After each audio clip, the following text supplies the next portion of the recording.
في يوم من الأيام كان هناك أرنب صغير يدعى ريمو يعيش في غابة خضراء واسعة مليئة بالأشجار الطويلة والأزهار الزاهية والعصفور الذي يغرد كل صباح في فرح. كان ريمو يحب القفز بين الزهور المتناثرة واللعب تحت ضوء الشمس الدافئة والسباحة مع الضفدع فافو في البركة والتسابق مع السنجاب سنسن بين الجذوع.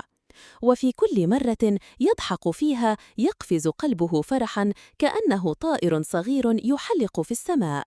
ولكن على الرغم من هذه السعادة كان في قلب ريمو خوف خفي لا يفارقه عندما تغيب الشمس ويحل الظلام.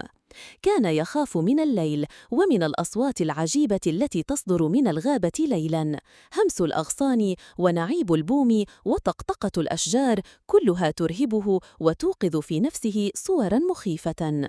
وفي مساء يوم هادئ وبعد أن لعب طويلاً خرج ريمو ليجمع بعض الجزر الطازج من الحقل القريب. كان الضوء يخفت والظلال تتمدد والهدوء يخيم على الغابة حتى سمع صوتاً ناعماً وخفيفاً ينادي: هل من أحد يساعدني؟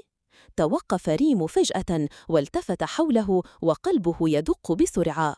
لم يكن يوجد أحد فكل شيء ساكن، ولكن الصوت كان حقيقياً. قال في نفسه بخوف: من هذا وماذا أفعل؟ أنا خائف، لكن قد يكون أحد في خطر. وقف لحظة ثم تنفس بعمق وقال لنفسه بصوت خفيض: سأحاول أن أكون شجاعاً حتى ولو كنت خائفاً.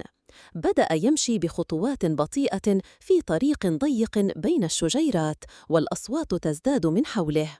صرير الورق وخشخشة الغصون كله يرعبه، لكنه لم يتوقف. وفجأة وبين أغصان شجرة صغيرة رأى طائراً صغيراً جناحه متعلق بغصن دقيق وعيناه تملآن بالدموع. قال الطائر بصوت رقيق: أرجوك ساعدني، لا أستطيع الحركة. نظر ريمو إليه بتردد ثم قال بلطف: لا تخف، سأساعدك. تقدم بحذر ودفع الأغصان عنه ثم قدم الغصن الذي يمسك الجناح بأسنانه الصغيرة. وبعد قليل تحرر الطائر ورفرف بجناحيه ثم طار في السماء وهو يصيح بفرح: شكرا لك أيها الأرنب الشجاع، أنت بطلي. نظر ريمو إلى السماء وقلبه يمتلئ بسرور وثقة. ثم عاد إلى أصدقائه وقص عليهم ما حدث، فصفقوا له وقالوا: أنت شجاع يا ريمو، نفتخر بك. ومنذ ذلك اليوم لم يعد ريمو يخاف كما كان، وعرف في قلبه حقيقة لن ينساها أبداً: الشجاعة ليست أن نكون بلا خوف، بل أن نتصرف برغم خوفنا.